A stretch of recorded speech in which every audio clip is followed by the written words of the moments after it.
Welcome to the Say Hello to Your Therapist podcast. I'm Dr. Bethany Valenti.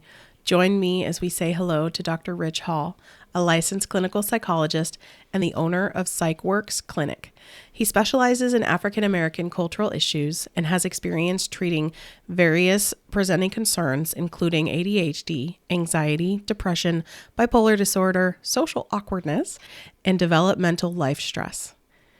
He is the current president of the Cincinnati chapter of the Association of Black Psychologists.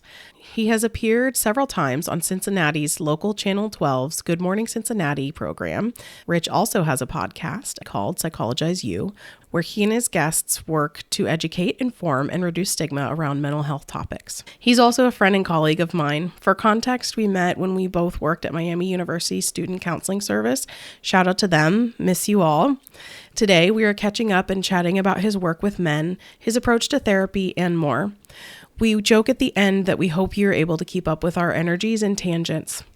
Just a reminder that the opinions expressed in this episode are our own and are not a substitute for mental or medical health advice from a professional with whom you have a relationship. Don't forget to check out the show notes to learn more about Ritch and things we talked about.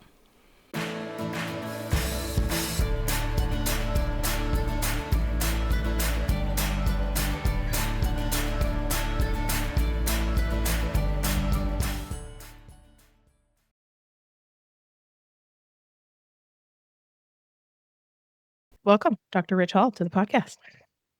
Thanks for having me. I'm so glad you're here. You're one of my favorite people. I just want people to know that, I'm probably just going to be incredibly giddy because one of my absolute favorite people is here. So, Don't know what I'm going to do about that. But how about we start with, I actually don't know this at all about you. Sure. What made you want to become a therapist? Oh, yeah. No, I can talk about that at length. I wanted to be a therapist since middle school when I found out there was a job where you just talk to people. Talk to people. In an office with a couch and a plant. And so I was like, that sounds like the perfect job. The ideal setting. Right. And as most therapists, I was a good listener and liked helping people solve problems.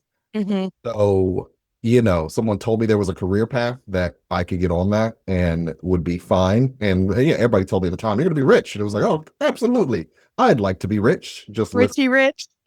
And I'll say that I always had a curiosity about people. I did not understand why people weren't who they say they are. Yeah. And so wanting to better understand the human as what we could now call neurodivergent person. Back then, you were just weird. Being a weirdo back then meant I wanted to understand why people didn't match up to who and what they say they are. Yeah. So the interest in pursuing a thing where I could talk to people was like lighting of the fire. What kept me inspired to follow the path towards therapy was I took one of my first psychology classes and it was like, oh, this is going to teach me how humans are. Yeah. And so then it became, I gotta learn more about the humans. And then had a Black therapist or a Black psychologist as one of my first teachers as well. Okay. I could see myself as that. Dr. Kenji at University of Cincinnati. So you mean professor? I was going to be as a high school teacher? No. Okay. It was the first time I had Black professors, teachers was college. Yeah.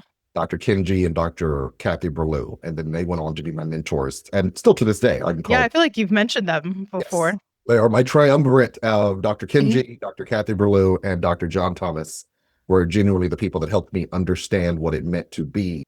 Mm-hmm. And so along the way, I just collected them like my infinity stones of wisdom and guidance. So anytime I think there's a corner I can't see around, I call one of them and ask, what am I doing? And then, yes, the journey to become a therapist was an interest in having an office with a plant. As you can see, office plants. Yes, multiple plants. You're a plant guy, right? I'm a plant guy. I went a little crazy with it during COVID. It became a thing I could do. It became one of your identities. There are so many plants you can't see. It's like a wall of plants on this side. With a little heart of the plants, my wife is always like, do you need another plant? And I was like, I don't understand why you hate me. Why would you gut me in this way? Right. I don't need this judgment. Speaking of her, though, you've had podcasts, one or two in the past, I think. I've had two, I think. Ran 2 podcasts at one time. I've listened to a few of yours in the past. It's been years now, but if anyone ever just wants to listen for a good time, find the episode of Dr. Ritch Hall and his wife, Nicole. because I think about it frequently, because one of the things that she and my husband have in common is that they collect beverage utensils, glasses, cups, any sort of like vessel like that on their bedside table, correct? Yes. Is she still doing that? Yes, she knows. Cup City. Yes. I always remember, like, I'm picturing like the skyline of it. Yeah. Anytime we're running out of cups in my house, it's like, I think we probably need to clear the bedside table. Cup City.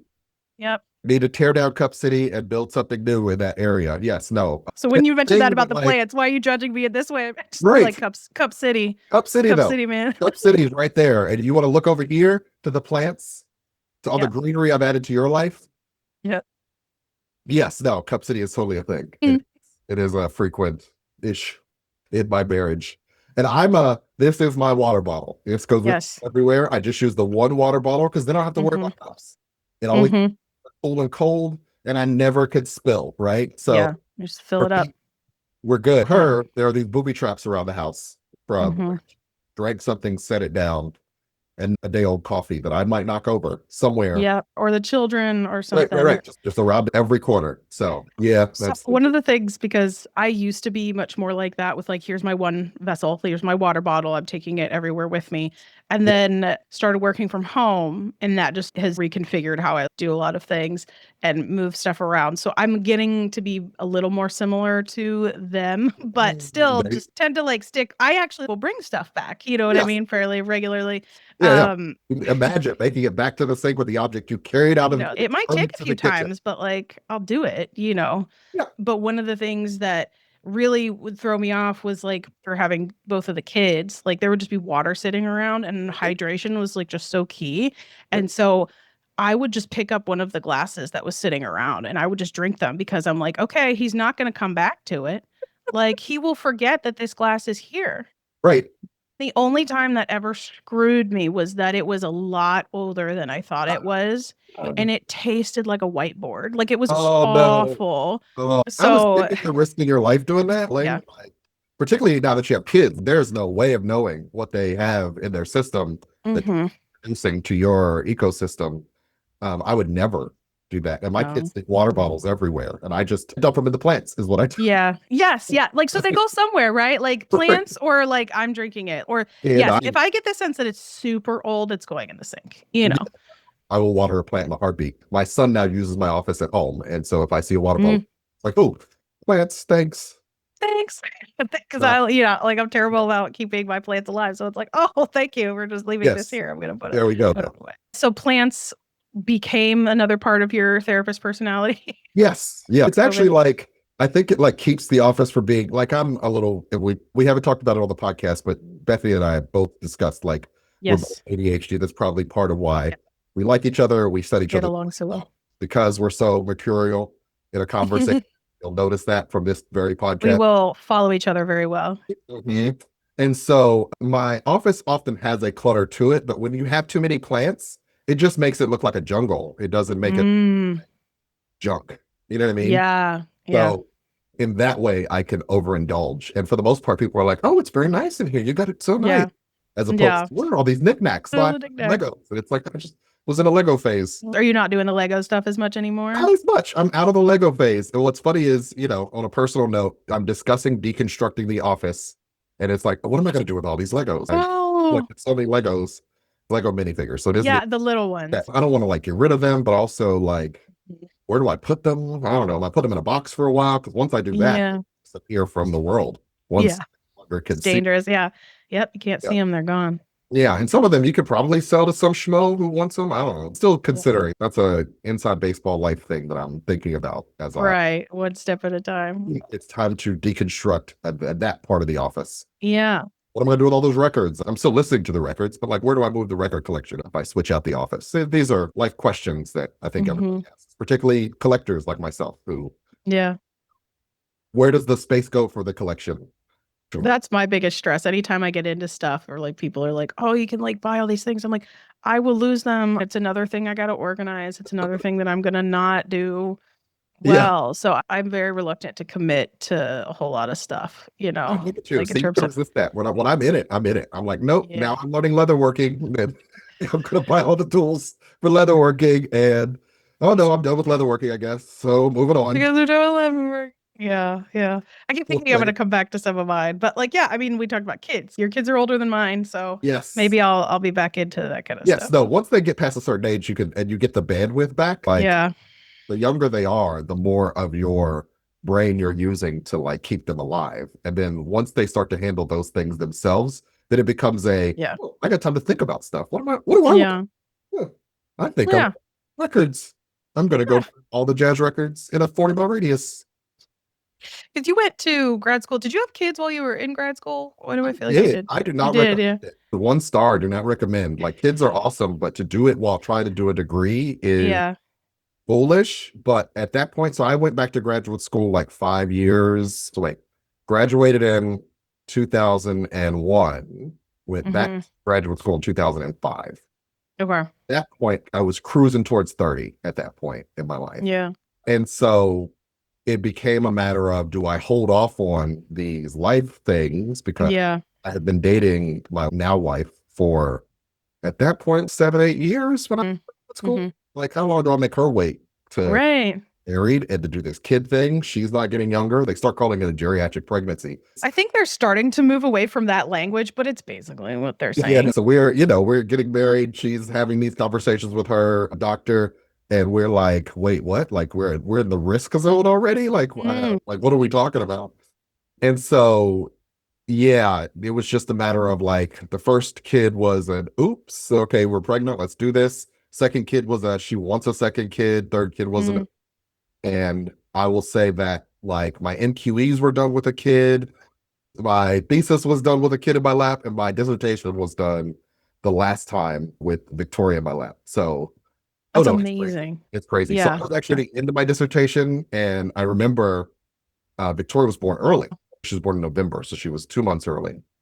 And I remember calling my mentor, like, I know we were aiming for a January, February date, but Right. like, my life just blew up. Like this baby almost killed my wife. And I almost killed my wife. I was gonna say I was waiting for that to drop. this baby almost killed my wife when they took the her. baby out months early. She's in a Yeah. box right now. I don't know what I'm Yeah. doing. Yeah. So And I got two other it's just- kids. Got two other kids. and I've got 2 other kids. She's the last Yeah. kid we're gonna do. Yeah. Maybe we push my date back. Maybe. And my mentor was like, no. She just basically told me, no, we have to finish Like this. we have to finish it. And I did it. Wow. You know, I Yeah. couldn't 100% tell you how it happened. Oh yeah. But Blur it at this point. And it literally happened with her in my lap. Like there's a baby in my lap, and I'm over the baby typing, keep her quiet in the middle of the night because she was a bit of a wake up screaming per kid. And she loved to be connected to you. Like she was very like, I'd like to be strapped to you at all times. I remember. So Jordan with me at times, and I'm doing stuff. I've got my articles spread out. I remember that was how I wrote in graduate school. Like I would spread it all out. Get like, it all in front of you. Grab that page when grab it when you need it. Yes. Right? There's a note on this one, a note on that one. When did I say this thing? It's over there. You know, that she's, you know, that's impossible to do when you have kids because they come right into the room and they're like, this is awesome. There's papers on the floor to slide around. We're like, it's please confetti. Stop. Yeah. No, like don't do that. Brain on the floor. Please respect Daddy's brain. Yeah, brain on the floor. I can't think if you mix these up. Like if these get out of order, you're gonna break my brain. Right. You will have broken my brain. And I need this for us to function. Like you don't get the Cheerios if I finish this thing. Yes. Yes. You want those Cheerios, right? This is vital. Get this done. Vital. Let me just get this done. There'll be no more French toast if Daddy doesn't get this all together. Pretty crucial. So yeah. It was good times. Were you trained as a generalist? Yes. Yeah, that's what my program was too. Like generalist being like no specific specialty or like a clinical focus per se. Like just very open. I ended up doing a lot of kid work in graduate school just because I came from my first job out of undergrad was for a place that was originally called St. Joseph's Orphanage, now called New Path Health or something like that. Oh, okay. But like, so one of my first jobs with my psychology degree was working with kids in an after school program called Connections.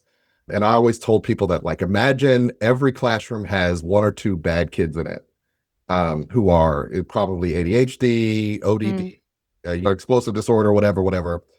And now imagine that the city decided they needed a program where you took that one or two kids from every classroom and put them in one Put classroom them together. all You have together. 14 kids with mental health issues, usually baseline ADHD, maybe PTSD, Wow. ODD, all in a room together, and you got to teach them social skills and coping skills and sometimes team building skills. How big were the groups? The group maximum was supposed to be 14. That didn't happen. Yes. So somewhere around 24. Yeah. If they could get 28, they'd want 28 in the room. Dude. Supposed to be 4 of us in total there. watching all those kids because of the ratios. Mm-hmm. So it's like each person was allowed 7. So 7 and 7. It's a very quiet room, I imagine. Oh my God. Just, the loudest. I picture I would always tell still. people that you would either have the quiet days were actually the worst. Rowdy days where someone's say jumping up on a table and singing ludicrous, like that's you know what to do with that kid in that moment. Okay. Or 2 kids get to a fight, now it causes a disruption. Sometimes there'd be those days where everybody's fighting and like there's just 2 of us in the room. 4 of us we have access to, and maybe we can call up on them. We get somebody from another floor if they're not in chaos. Yeah. But full moon weekends were like, oh my God, like this place is a powder keg. But then the quiet days were worse because didn't they tell you what they'd been through? So if they got like quiet and just told you what they had experienced as children, it would like shock you to your core. You'd be like, oh my God, like someone did this to you. Like, you know what I mean? Like you are not, they didn't just spring up that way. Like they were more than often severe environmental factors that contributed to the what and the why of who they were. And to hear those things, it was just always harrowing. There's this little person with this child's voice telling you the most horrific things a person could do to another person.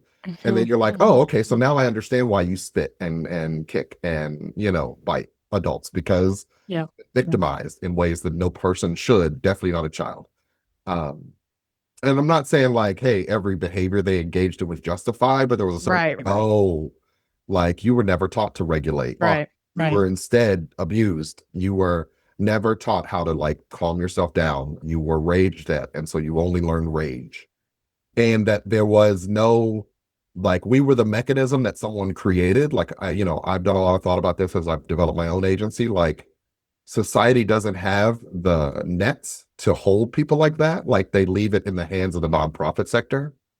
And so this Catholic organization is collecting these kids from all across the city. But society has said, well, I mean, but they're not like contributing financially. So should we be supporting them? We'll give you the bare minimum. The ultimate question. Right. We'll give you the bare minimum. You'll have them for 5 hours, but we'll give you 3 hours worth of pay because you can bill for the 3 hours of clinical work that you do with them. But the rest of it, decide to keep them longer. Like, I mean, I don't know what you're supposed to do. Like, I pay your employees how you pay your employees. You know, weird. It's a weird, once again, we have a very strange society. The things that drew me to psychology was like, as a society, we know we need people, right? Like we should have more for the people that keep the society going. And yet society is like, capital, we need money. And do you, or are you prioritizing certain things that probably don't matter to humans? Instead, like leaving humans in the dust to avoid acknowledging what humans need from each other.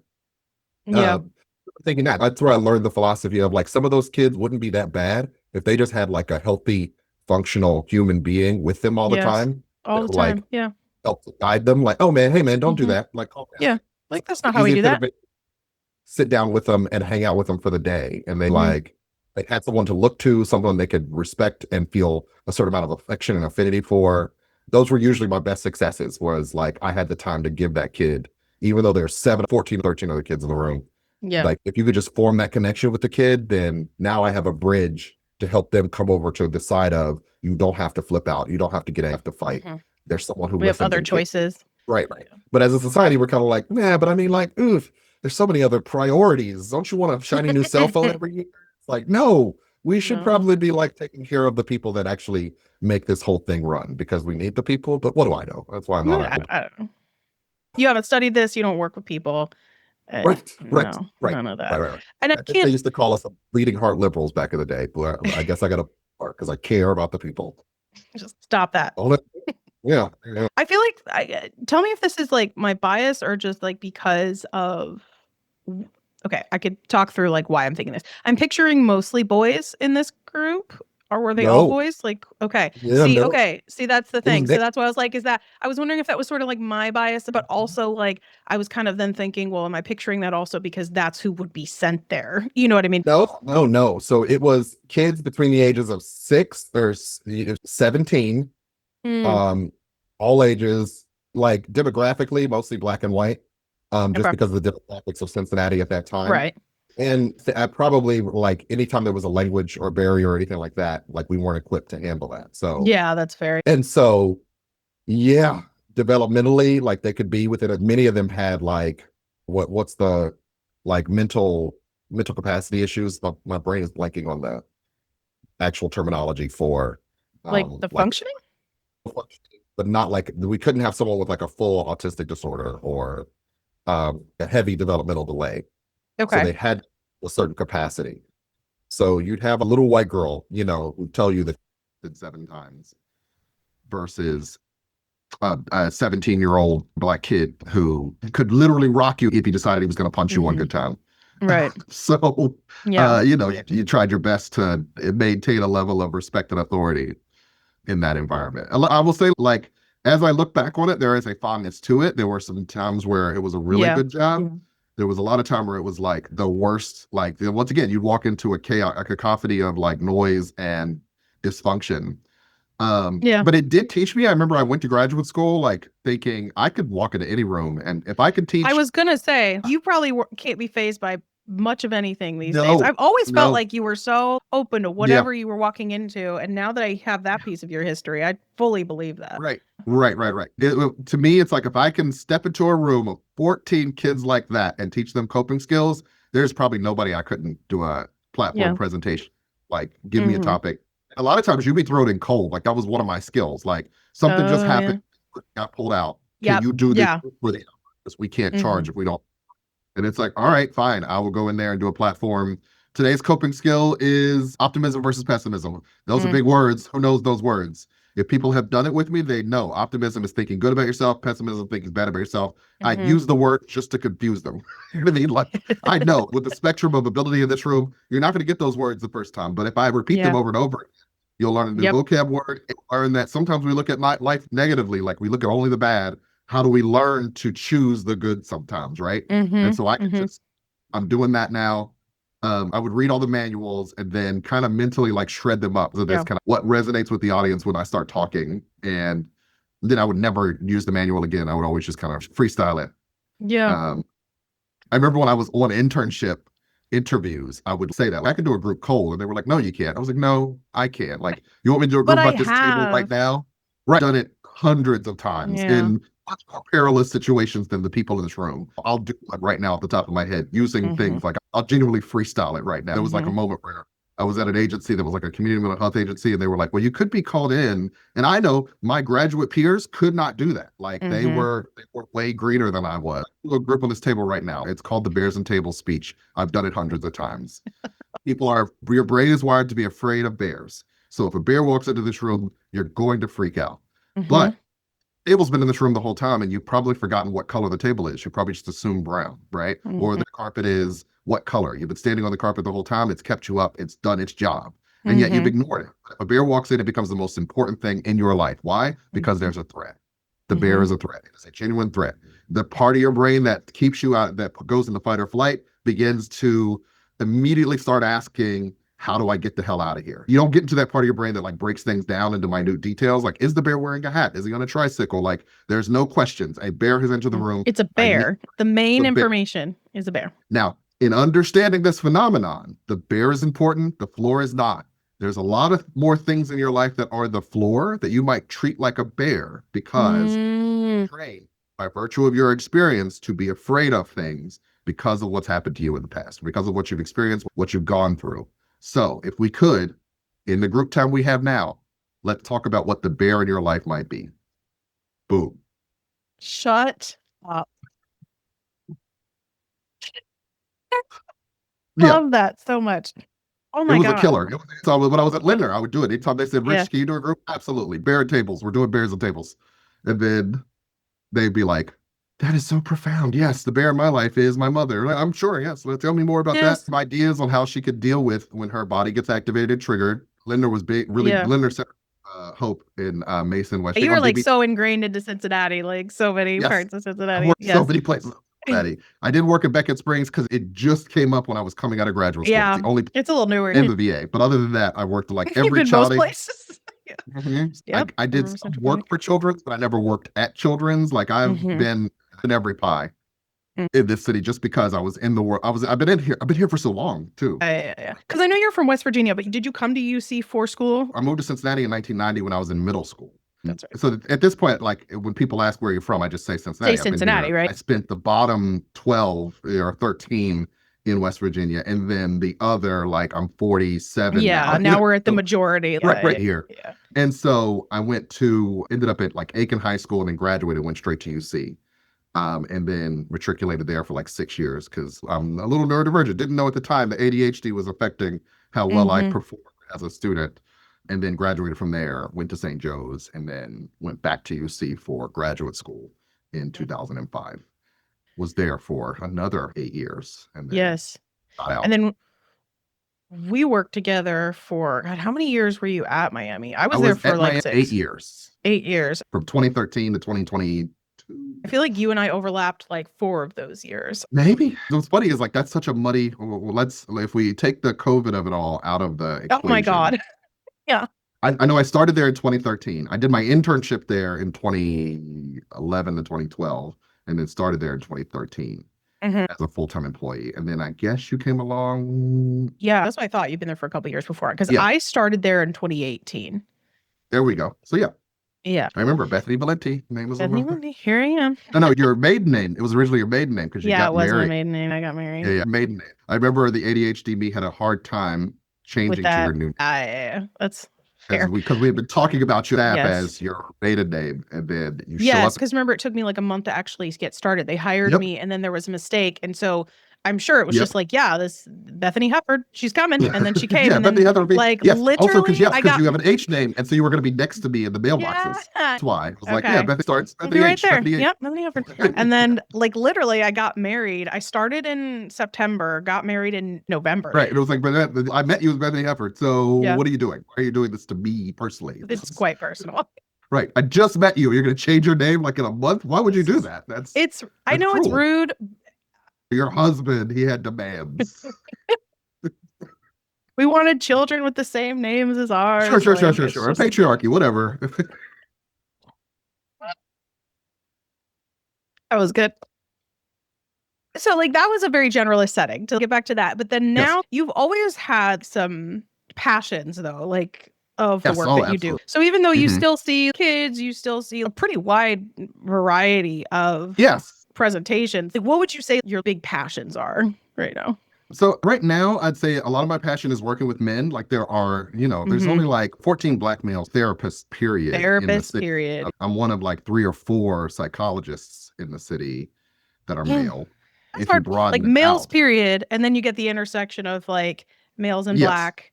And so in that, it's always been like traditionally since the moment I stepped into the field, like they wanted black male kids to come to me. I did a lot of kid work because nobody else wanted to do it. I had experience with kid work.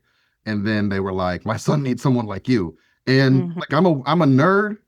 Like, just so you know, like one thing I learned pretty quickly is the kid might not have a frame of reference for a guy like me. I'm not the guy, like maybe he sees a guy like me on TV, but otherwise I don't look like what he sees as a black male. So now I got to spend some time bridging I'm a black man who's just going to listen to you. And they would often just kind of like, what? I remember a dude was like, I thought you were gay the first time I met you. I thought you were going to be a weirdo. Like, you're going to ask me stupid questions. Yes, I'm probably going to ask the questions. And I am a weirdo. But also, like, I'm genuinely trying to meet you with positive regard in a way you don't get out there. Like, oh, you're a big guy. Like, intimidate my son a little. No, I'm not here for that. Like, I use that as a tool if I need to, because I worked at St. Joe's. You sometimes had to like, my bulk is a stimulus value. So let me step into the space and say, hey, stop swinging at this little teacher lady. Like, there's somebody in here who could take a punch if you got to throw it.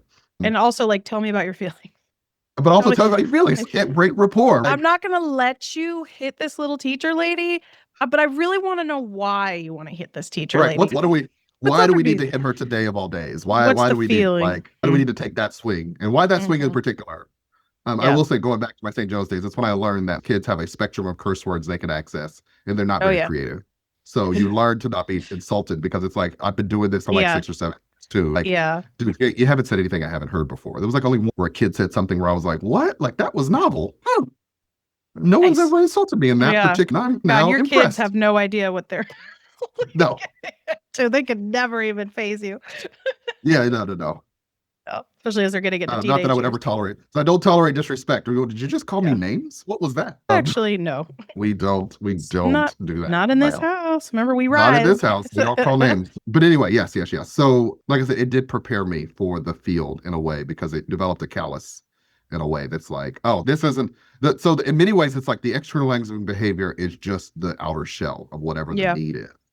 And because of that, everybody wanted me to see their male kids. When I worked out in like Claremont County, they were like, male therapist, yes, please talk to my son. Right. And it's like, sorry, your son's just a teenage jerk. Like, he doesn't need. Yeah. They don't always need like a deeper connection. Intimidate him, right. Make him do it. Right. Without me involved. Please just fix my kid so that I don't have to do it. And so by virtue of that, it was like I had to kind of lean into, yes, I do work well with guys. Once again, I worked at Miami University for so long, so I dealt with a lot of like white upper class people problems, and still love that population. But like stepping outside of Oxford and Miami University meant that I could work with Black men.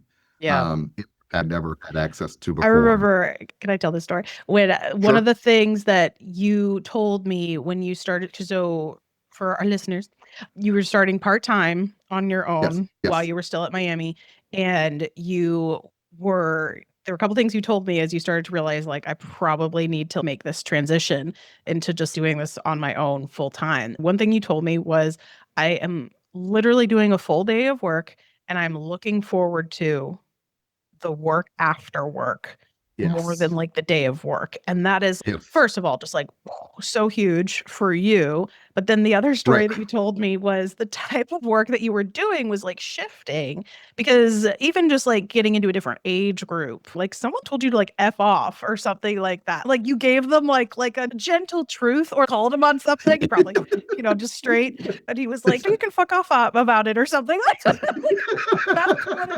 That definitely happened. Get that, like Miami in the same way. You might, but like not right.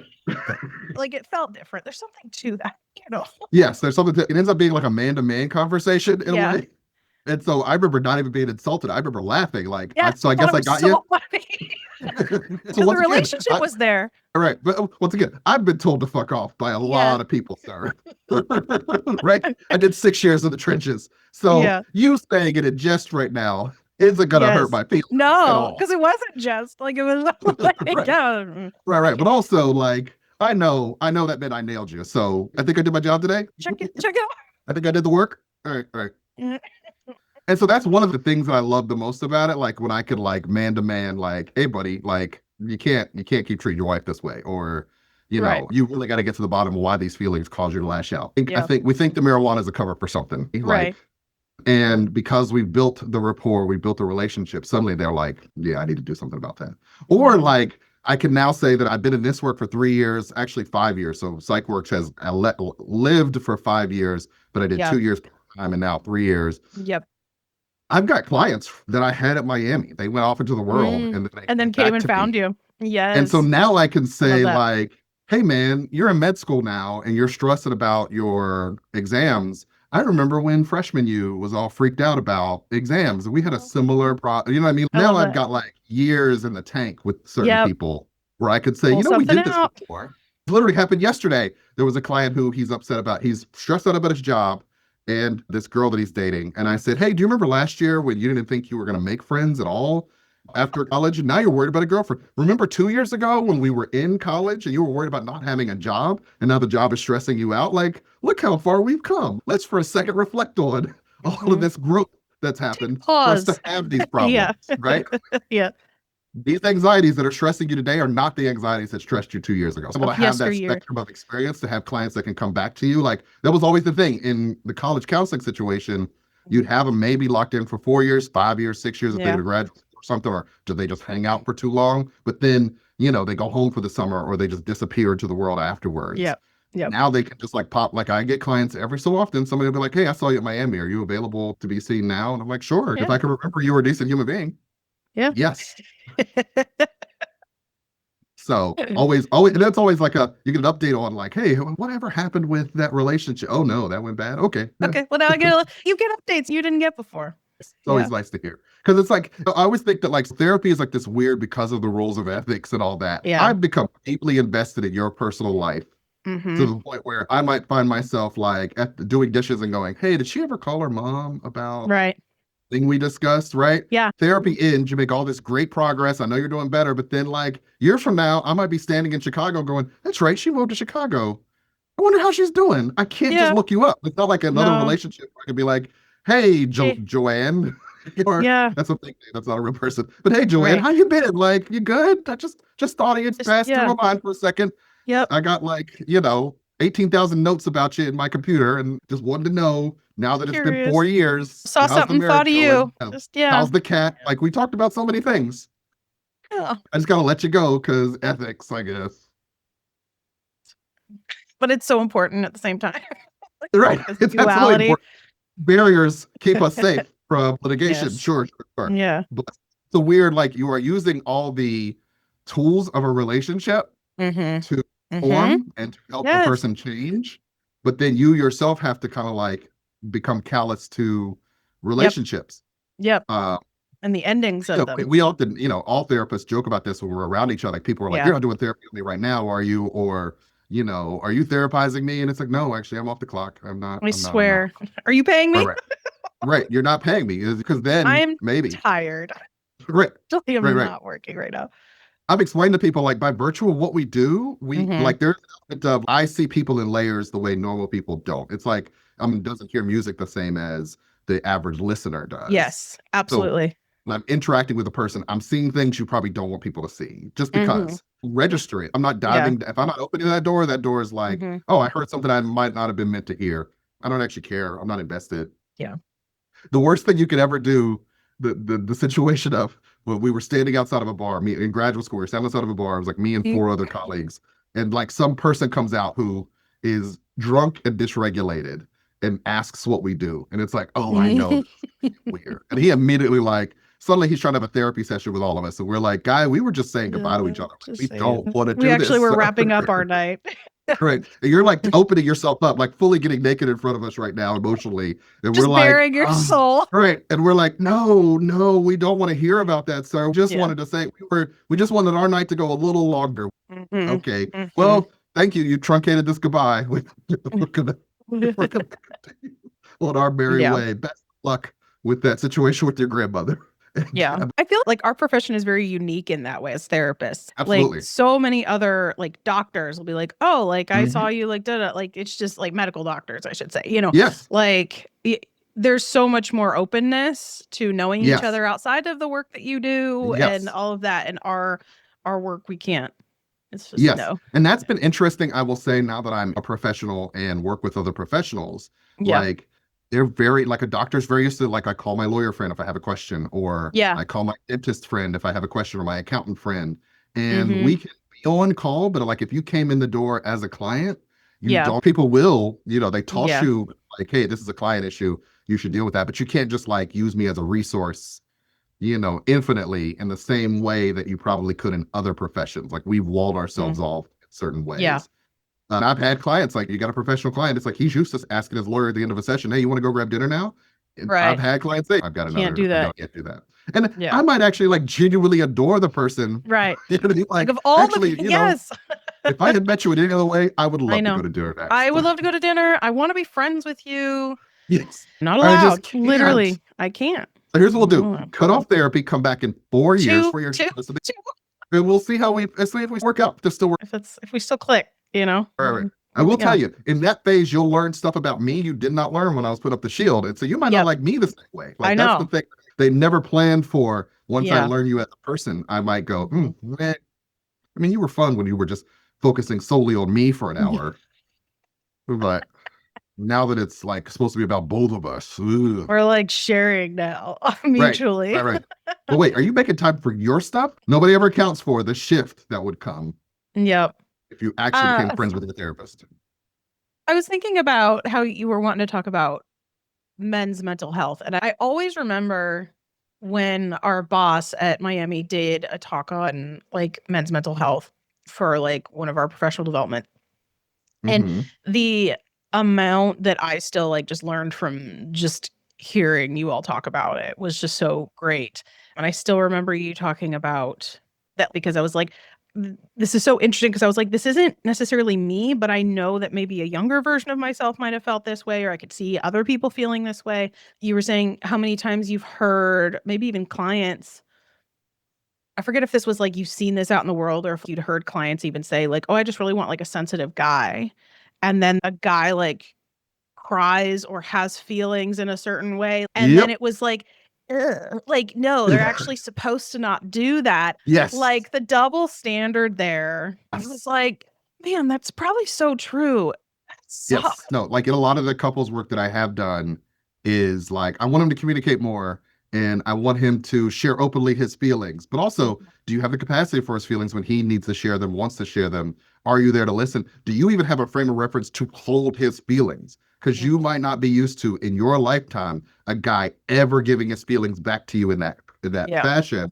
And now you have to hold your feelings in check while listening to his feelings and responding without yourself having an emotional reaction. Hmm. And yet, you don't do that because you've never had any practice with that. There are Yeah. many times where in the relationship work that I do with guys, it's incredibly similar to what I learned with working with children.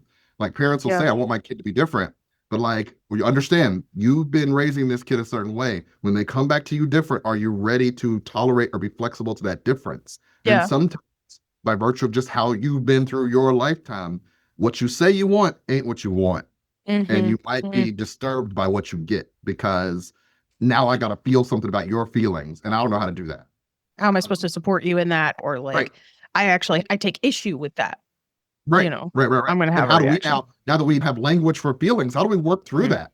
Mm-hmm. We might not have ever had to do that to where we both have to come out of this resolved. It's always been I show the feelings, you shut down, and then you give in. And now that you're not doing that anymore, like now you expect ground just as much as I give. No, no, sometimes I'm doing the work of ending relationships accidentally by fixing the person in the way they ask Yeah. them to. Not that I'm ever fixing anyone. Like that's Yeah. that's year one therapist stuff. You're not Right. fixing it, Oh yeah. We're not fixing. right? But I'm giving them these tools they've never been able to use Hmm. before. And are you equipped to have a person come back to you with these tools in a healthy way? Because you might have Yeah. learned toxic ways that you never had to Yeah. address Yeah. because you didn't have an equal partner. Yeah. You just reminded me of this one. This was years ago. You shared a reel or a TikTok or something, but it was this one where someone else was talking, like you were sharing someone else's reel, but it was like someone talking about like what happens at different stages of therapy and that so many people want to stop doing the work at stage one. After stage one, do you remember this at all? Like it was this people just being like, oh, my feeling, kind of like the ownership of their own feelings. And if you stop at that work, then like people can go out into the world and sort of just be like, no, my feelings all the time, my decisions, my Right, boundaries, all that, instead right, of like, no, not necessarily, unless you just want all your relationships to change. Like, right, right. I think the example that they gave was like, my parents sucked. Like, they hurt me. Like, so they should Yes. just do that. And then that was like sort of the end of the work. Do you remember this Yes. I don't remember that exact thing, but I exact do know thing? this because it's Yeah. it's the work I do all the time. Yeah. Where like in the beginning, it's now that you have language and tools for your feelings, but you also have Yeah. to understand that I'm a very systems oriented therapist. So you're Yes. not individual creature in the world. You are interlaced in multiple systems, one of which is your family system, the Hmm. larger cultural system, the larger school system Yeah. slash governmental system. Like all of that is contributing to the you-ness of you. And so if Hmm. you stop at just my feelings are valid and that's what matters, then you're going to operate somewhat like selfishly in the Yep. world. You still won't fully be able to interface because some of that Hmm. is, I mean, particularly when we're talking about parents, they're people too. Now, if you're Hmm. looking at it from like a upwards like slope thing, it's like, well, they have all the power. So they should be fully healed and healthy and only communicate Hmm. to me in healthy ways. It's like, but no, they're filtering through their stuff too. And after a certain point of growth, you'll understand I can come at them a certain way, but they're going to come back a certain way. And we have to understand how best to maneuver in that system. Now, if there's like health and flexibility in that system, then we can grow in a healthy way. But if there's inflexibility on either side, right? Once again, if it's all about my feelings and I'm not even open to tolerating yours, I need to go, oh, what does this feeling mean to them when I express it? What do they need? What do I need? And then how do we find middle ground? And if we can do that, then growth is possible. If we don't, yeah. it's just or like, will you like continue to be flexible or allow people to try and go through their own growth as well as through this process? One of the things that I have seen, the example that's like coming to mind for me is some of the eating disorder work that I've done, where you have the client who's struggling and we have awareness that all of this stuff at home is contributing to it. And that person somehow tries to convey or sees like whether or not they feel safe being able to say like, hey, those comments actually aren't really helpful, or I'm trying not to look at food that way or my body that way. And that could like just be so confusing to the people that are taking that in. And does that make them necessarily an asshole for not getting it? Like if we're all affected, like this is kind of, you know, if we're talking about diet culture, it's like a system. If we're all affected by it, that's going to be very confusing for some people. So people are going to be open to the change, or it might take a while to be like, actually, that is harmful. And then you get into all the, oh, well, I can't even do my stuff because you're so sensitive. Like it's just advocating for your own needs is hard, which is why you don't want to just stop at therapy, because you got to be able to come back and say like, I tried. And it sucked. Like it did not go well. I tried to do the thing. Because you don't have all the tools, like you just some of the tools, right? So learning you as a tool, then learning how to be you in an environment with another person who probably has known you all your life but is unable to change is another, like that's another set of tools. And then how do you continue to interface and grow when you got some of these skills, but the world isn't always open to changing with you? Like at each level of that is a different like learning curve that if you got somebody to help you with it, I can. If you think, oh, I did all the work, I know what I feel now. No, actually, there's like a lot more that's left, because you're going to go up against somebody and be like, why didn't that work? That therapist didn't know what he was talking about. It's like, I only taught you like half the game, because I can't even start teaching you those down the road skills yet. They build off the previous skills. Or just so like sometimes it's like worth the battle or not. Like one of the things I'll talk with clients a lot about is like, you kind of get to choose if this situation is worth it or not. You can put your energy where you feel like it's going to grow the best. Right. I literally just had this conversation with a client recently where we've been seeing each other for years, and she was feeling regret about, you know, maybe I could have had a better relationship with my parents if I had learned some of these. It's like, it took us years to get you to this place. It took your parents years to get to the place where they were able to hear you. You know what I mean? And so you couldn't have gotten here faster. So we can grieve the time we lost, but also like everybody had to grow up to get to this point right now. And so let's just stay in the present and deal with it right now, because if we get so caught up in the despair of what we've lost to time, one, can't change it. That ship sailed. It's never coming back. But we have now. We have today. And if we can grow from today, then we're actually doing actual work as opposed to getting stuck in the despair and the grief, which make room for, make space for, take the time for it. But we can't dwell in it, because then it's still costing us today. And now we got more stuff to grieve. You know what I mean? So absolutely. You know, the fact that time is always like an interaction effect that's happening in the work we do. And you can go, well, that's great. Why didn't you tell me this earlier? Well, some of it I couldn't tell you till you got to this point in the journey. And now you get to learn this piece of information. And now that you're here, there's still more to learn. Yeah. I think that goes back to some people who are like, well, this person's been going to therapy. I don't understand why it's not getting any better. Right. No, I get that. I have clients who show up and like, why is it? I've been seeing you for months. Why do I still have a fight with my wife? And it's like, because she's another person in your life and you're never going to agree on everything. That's impossible. Yeah. And some people might say some conflict is actually healthy. Right. It's an opportunity to grow. Some would say that. I don't know if I said it. I probably said it. I know I said it to you specifically, but whatever. The best is like when you've talked about stuff or had things come up, and then you have someone come in and be like, hey, like a friend of mine or like my parent or whatever, like said this thing to me. Yes. And they just blew their mind. And you're like, It's almost as if someone primed that pump. It's almost as if someone's been saying. Yeah, absolutely. Or we've like actually may have like said that before. like in the beginning of our work, and you've come a long way and right. forgotten. But I'm sure the seed was planted. I'm sure a seed was planted. It's just But maybe I've most of been the time we're watering just it so week to happy that week. they're there, just like, Right. you can hear it from whoever. I heard someone once say, one of the therapists I worked at one of my training sites was saying that when the student is ready, the master appears. Someone was giving her a compliment about how you've been doing such great work with this one person, or this person's making such progress. And she's like, you know what? But I always say, when the student's ready, the master appears. Right. It's how that comes together. Ultimately, yes. That's sort of the thing that we try to teach, the thing that I try to reiterate when they are frustrated with the pace of progress, or why is it I'm not getting better faster? Why am I just now learning this? And it's like, you learn it when you learn it. Like, like so much of it is like ego. You kind of think you should have known. Like, why do you think you should know everything? Who are you that you're so big a deal? The one thing that I do love when I've got a good enough rapport with a client that I can say, you think you're so important. Like, what makes you so special? Right. Right. Have known everything, that you should have grown up in a life that was so healthy and no one ever disparaged you. You never disparaged yourself. Like, you're just a person like everybody else. Calm down. I'm hearing that on a personal level. So like, let's just move on. There you go. That hit struck a nerve a little bit.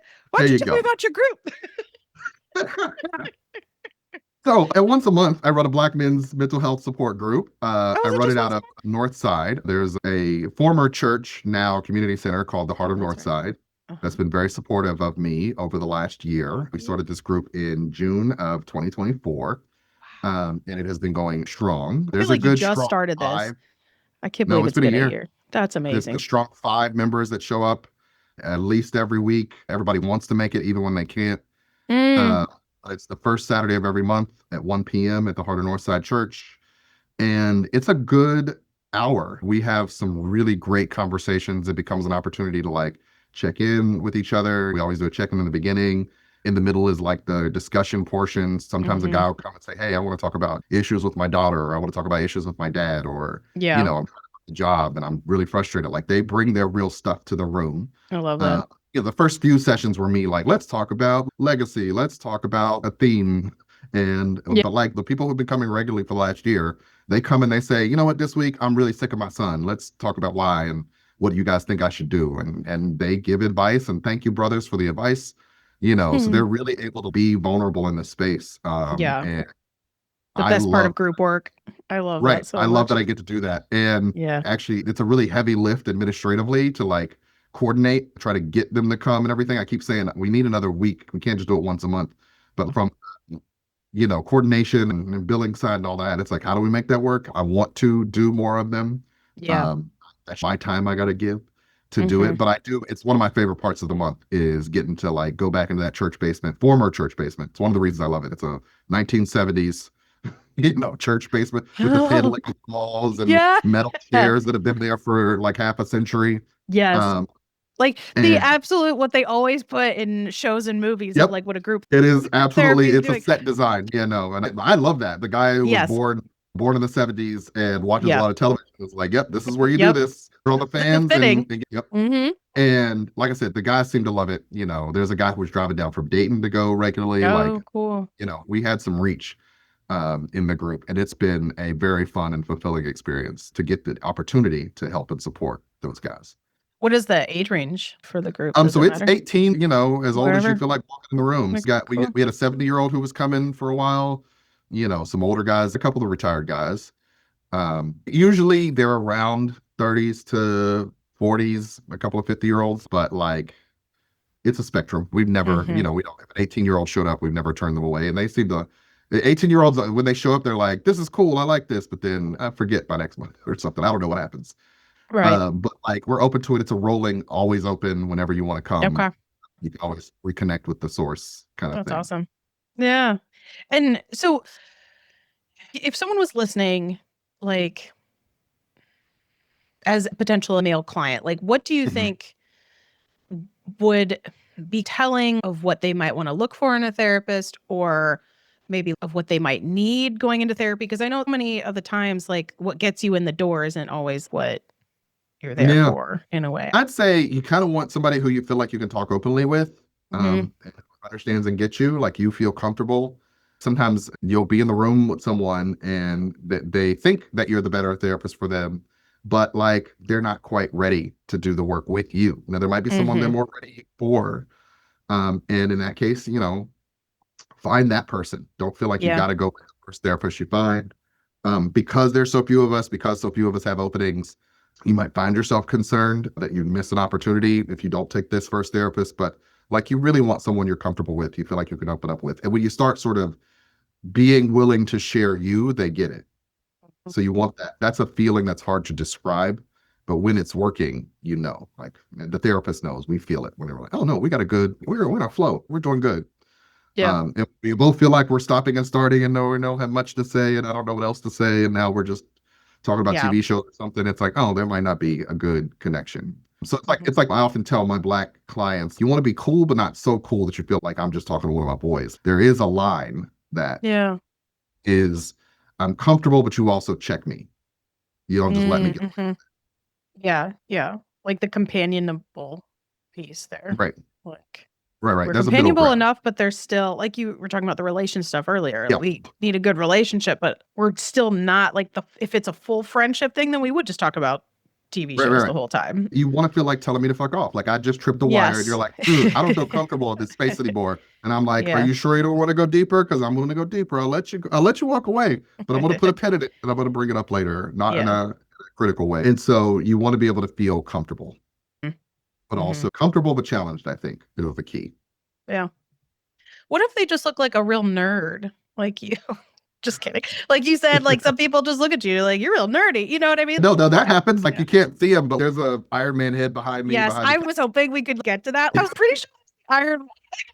That is Iron Man, yeah. Yep. And so there's a lot of clients who walk in like, hey man, you got some good, okay, I see some Marvel stuff in here. There's a Black Panther over there. Oh, well, we just were talking about the Legos, but I got like a Lego T'Challa desk here. Yeah. Star-Lord T'Challa. So this is a specific weirdness. That's one of those kind of crossover things. Right. It's from the What If show.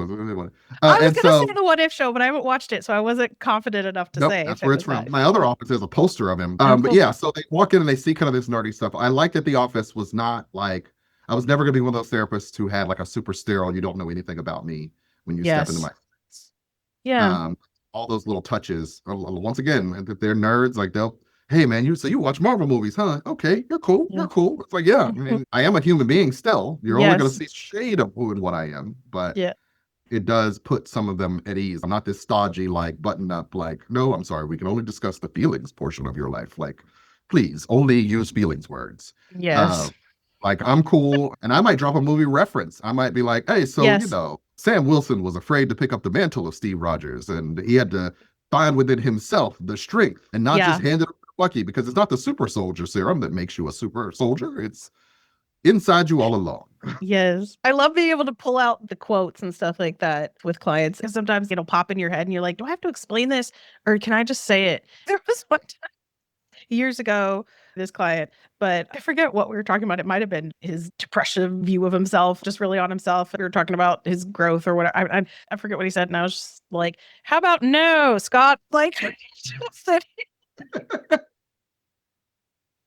I love that you know that movie. I was like, how do I not know that movie? It's actually more shocking that you know it because you're so much younger than I am. Right. I mean, once again, the older I get, the more my references get dated every year. Yes. Oh my God. But I always appreciate getting to land a good reference. Again, Falcon, Captain America, was fighting a rage monster. Like, don't you find a rage monster sometimes when you get angry? I mean, like, and he had to calm him down. Ultimately, it wasn't punching him that made him calm down. Like, if he kept punching him, he's going to get more rage, right? Yep. Like, giving in to the anger will destroy us. You got to sometimes be a diplomat in that situation. One of my favorite interventions, like, I had with this kid who was getting bullied at school, and there was this show on called Steven Universe, and he had watched it. And I remember, like, I got chills when I started talking about it, and it landed with him so well that I was like, oh my God.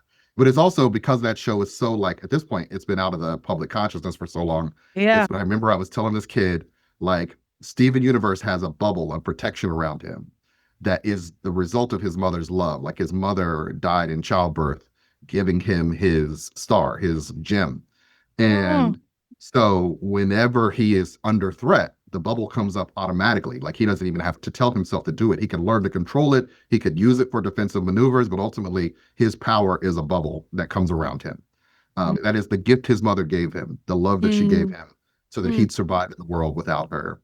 And this kid was being bullied. And so we were like, so think about like, your mother loves you. She thinks you're a precious creature, but these kids don't know you and they are just threatening just a threat. But like within you is this ability to put up a shield, a bubble of love around yourself so that you can stay protected in the world. Yeah. And just remember that whenever they say or do anything that hurts, like your bubble comes up automatically. It's always there. Just understand that they can say it, but it doesn't have to penetrate to you. But you will always be learned. You could use it defensively. Like you can just bubble and then now you got a shield on your arm but the bubble is always with you. Your mother's love is the thing that keeps you protected from life. And he was like, no, that's great. That I could do that. And then he would like bring it back to me. So yeah, I had to pull up my bubble this week because this kid was being a jerk at the playground. And you're like, man, like that's what I'm talking about. There you go. And so that's one of the things that, once again, in my work, particularly with guys, like being able to use some of these references that hit home with them. Yeah. It's funny. In my intakes, I will ask a guy if he says, yeah, I play video games. What games are you playing? We'll like, what? Oh, so you first person shooters? Yeah, I've played a few of those. Right now, I'm really into Fallout. I'm kind of a Zelda guy myself, but I've heard of No Man's Sky. And then I could like drop these references and help them feel like, oh, so imagine in this situation, like your wife's in the team with you. She is not the opponent. She's not trying to snipe you from over there. She's right alongside you, but she's got her own threat over here. Yes. And so she's using sharp language, but that's not because she's against you. It's because she's fighting her threat, you're fighting your threat. And it's just, you just forget to talk to each other nice when you're under heavy fire. Yes. So let's like remember we're on the same team, right? That's like a mic drop. That's so good. There you go. Like I love that one. One of the big things one of the metaphors, because I'm a sucker for a good metaphor, is, if you can tell, is like, I talked with someone who was like in grad school and like didn't get diagnosed until in grad school or almost in grad school with ADHD and like all these different stuff. And like, like that sort of idea of like, why am I struggling so much? I was a good student in the past, like all of this stuff. And like, I use kind of those examples of like the gaming where you have these abilities when you start out and you don't like have anything, but you get all these and every time you like level up, you need to get like the new ability like acquired or like the shield acquired. You need to like switch things out and you just need to switch it. Yes. So like having to like figure out like which one you need, what skill do you need here? And every person kind of starts with those little different skill sets or like whatever. And I feel like it hit home more for me than it did for her. But like I got it. She was like, I actually do the game a lot and like, okay. Right. It's the Legend of Zelda. You don't use your hook thing in every castle. You use it in the one castle where you solve it. You can maybe use your hook shot in a couple of other castles. But like the hook shot just sits in your inventory until you're ready to use it. Yep. Well, like you gotta switch it out. Yep. You gotta switch it out when it's time. Now that I've hit this level of the game, I can use this for a bunch of different things. But until that point, why isn't I couldn't use it? Because it wasn't time. Again, it wasn't time.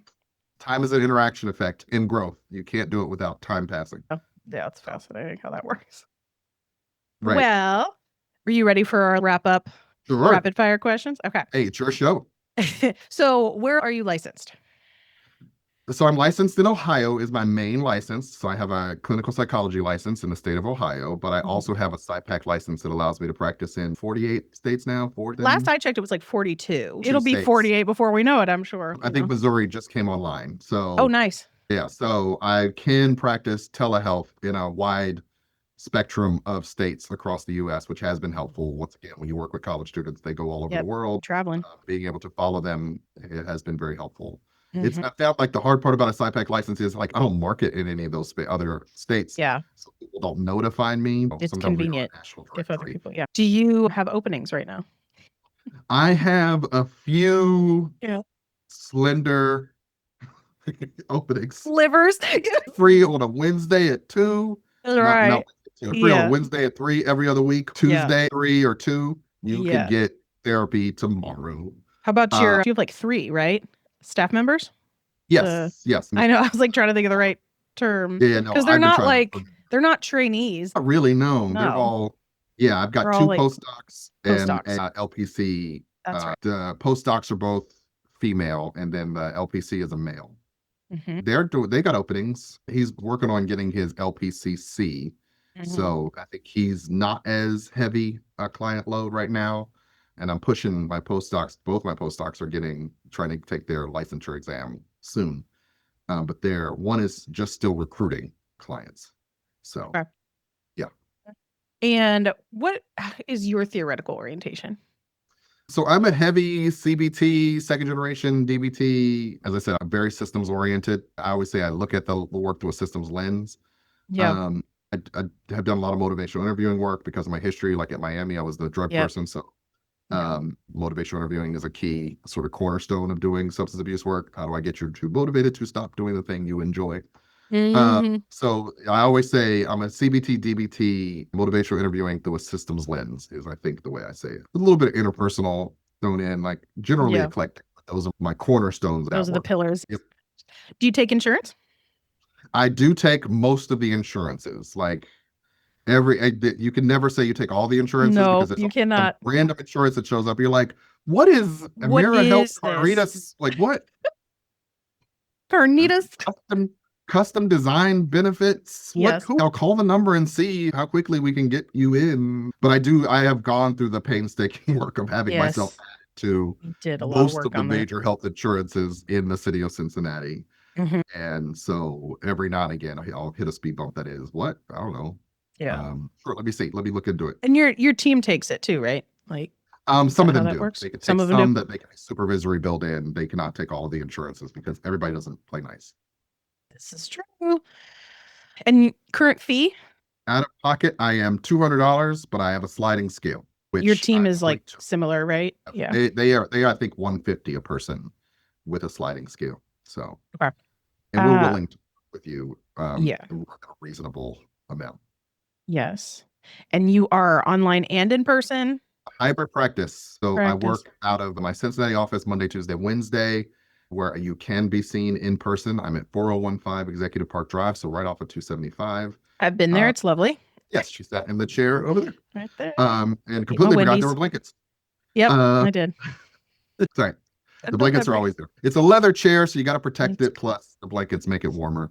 Yeah. But anyway, yes. So I'm in Cincinnati Monday, Tuesday, Wednesday. Then I'm in Oxford serving that community Thursday. But I also see virtual people throughout the week. So what do you like to nerd out about? So what am I nerding out about right now? That was my question.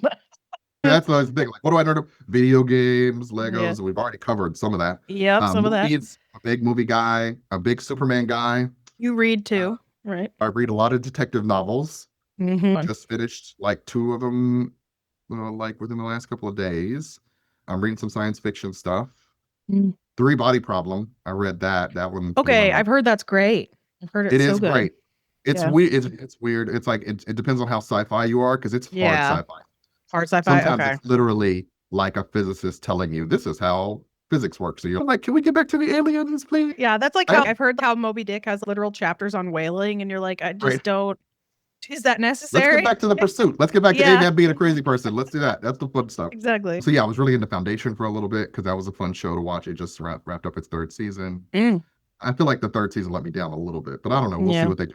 Season. We'll see how it comes around. So I watch all the Marvel stuff because I've been a comic book guy forever, but I haven't collected actual physical comics in a while. So yes, those are my things. Records. I'm really into bossa nova, samba, jazz, and because nobody else cares about it, the records are often very easy to buy for like $1. So I scour every record store for cheap samba records. Next to that chair is a little collection of records, if I recall. Yes. So every office has a record player in it. Got some records also for here. Yep. Way too many records. With all the plants. With all the plants. Amongst the plants are records. Amongst the plants.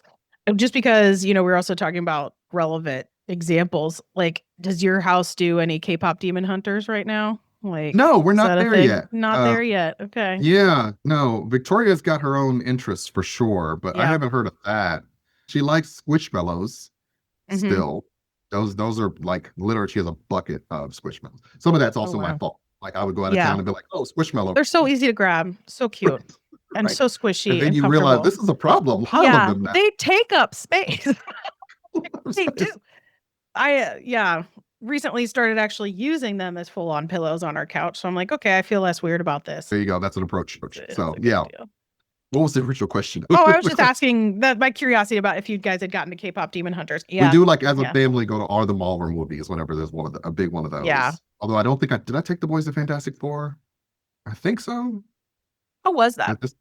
What was this? I liked it. Okay. But I'm a huge nerd. Yeah. And so seeing these characters done in their fashion was like, okay, that's solid.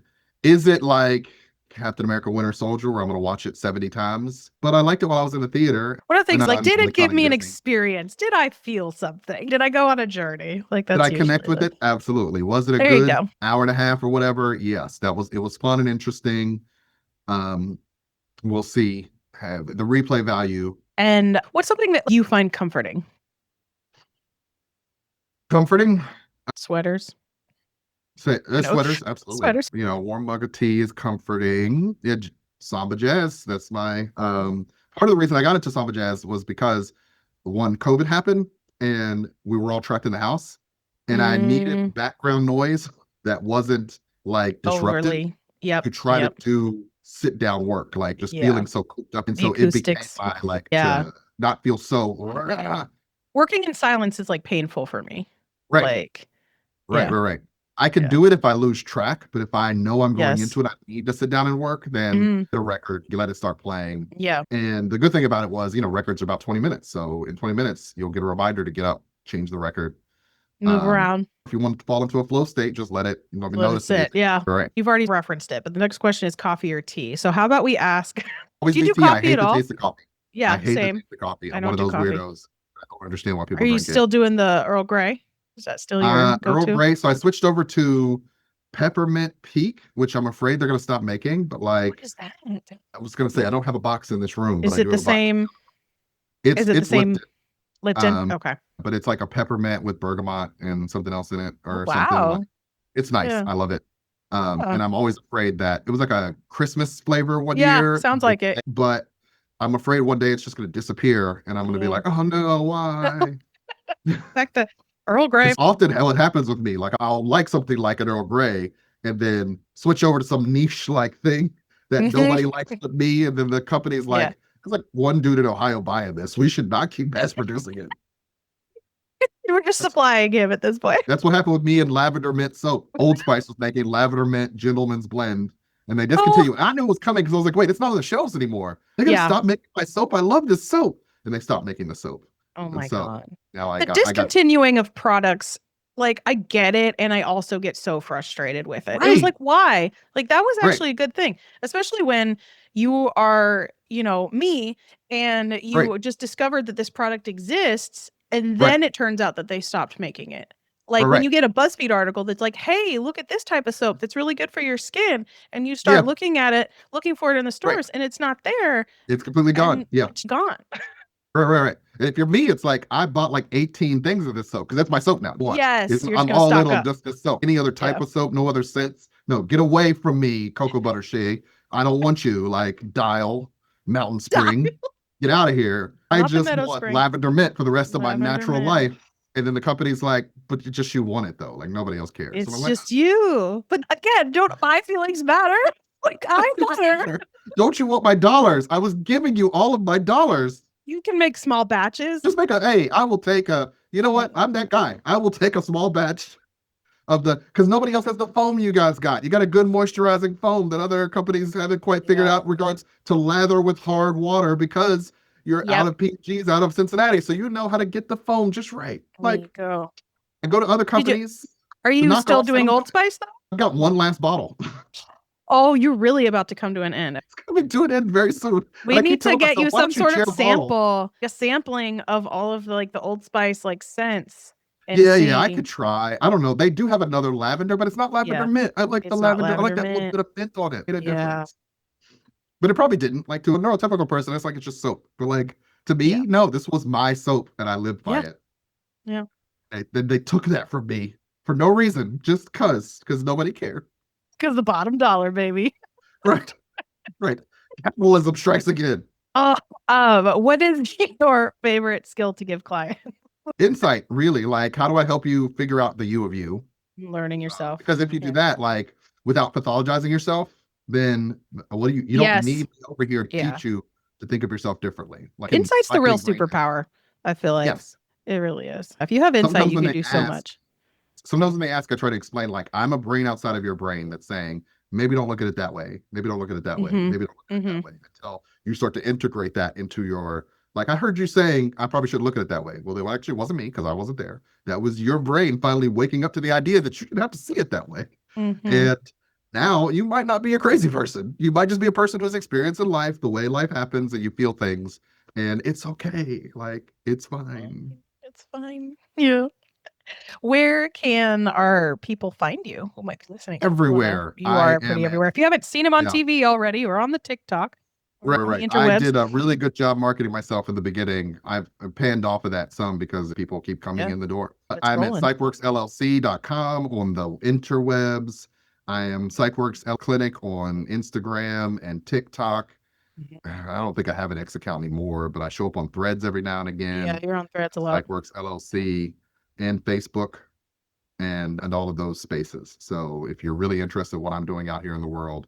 Yeah. And if they want to listen to any backlogs of podcasts or anything. Yes. Oh, yes. So I have a podcast, Psychologize You, which I haven't got like 3 episodes in the can that I need to like put out there in the world before they're completely irrelevant. And so I keep saying, I'm going to do that this year. I said that in January. I'm going to do more episodes of podcasts this year. And then life kept happening. And 2025 has been a weird year for time, is what I keep saying. Yeah. We're already 9 months into it. It feels like it's been either 10 years or 1 day. I can't tell. I'm leaning toward the years. Yeah. It sort of feels like someone was saying something. One of my clients we're talking about like, oh, wow, that went really fast. That's already like almost 2 months ago. And I was like, probably that feels like nothing, except that it also feels like 2 years have gone by. Like each month has been like a year. Yeah. Right. So we're in a strange place, strange time. So yes, I got Psychologize You as my podcast. You can find out there. I did the Hall Space podcast with my wife and friends where I would talk about nerd stuff that is now completely dated. And sometimes it's fun, occasional review or something like that. That was always fun. Yeah. So yeah, I'm all over. I've shown up on Channel 12 News. I've shown up on Channel 9 News. I haven't done that in 2025, but yeah, I did just, once again, I got a business to run. I took on a team. There's a lot of responsibility. And they're a great team. I met with one of them. Yes. Thank you so much for your time today. Oh, no, it's been fun. I told you the second you said I want to do a podcast, I was like, absolutely, you should do it. Here's any help you need. I'm here. Anytime you need a filler episode, call me up and I will talk about something with you. Yeah. We should probably do a DBT episode because I think we should do. Yeah. We'll have you back. Anytime you're like, I think I should do an episode of this, but I got like 5 seconds worth of material. I'll jump on. We will stretch it out. We got it. I so appreciate you, Ritch. That's what I'll say again. One of my favorite people. Thank you all for listening to us. Just have a good time. Yes. Hope this has been fun for people who aren't used to 2 people just gabbing. I feel like the tag I'm going to put on the episode is when 2 neurodivergent therapists get together. What happens? Right. Can you keep up? Some people are like, yeah, they're going on a lot of tangents. So you never answered that first question. But it came back. We had it in there. It's about the journey. It's about the journey, right? Yeah. Right? Yeah. And just be open, flexible. Be open and flexible, man. Well, thank you so much. Hope you have a great rest of your day. You too.